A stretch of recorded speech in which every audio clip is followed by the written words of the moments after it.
Nakakaawa naman si Congresswoman Swansing. I can almost relate sa kanyang situation na pinagdadaanan ngayon.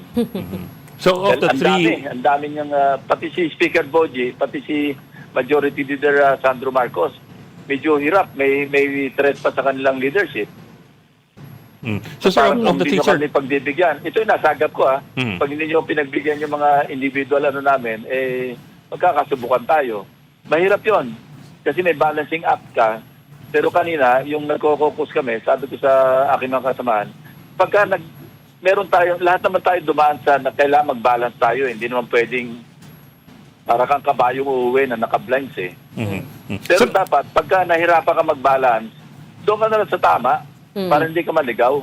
Do what is right. Sir, yung Pagka sabi nahirapan ka niyong, mag-balance. sir, yung sabi niyong nasagap ninyo na pag hindi niyo pagbibigyan ng gusto namin, magkakasubukan tayo. Alin sa mga isyong yun ang pinakamatunog yang panganib na yan o ibantang yan? Is it MyHip? DPWH.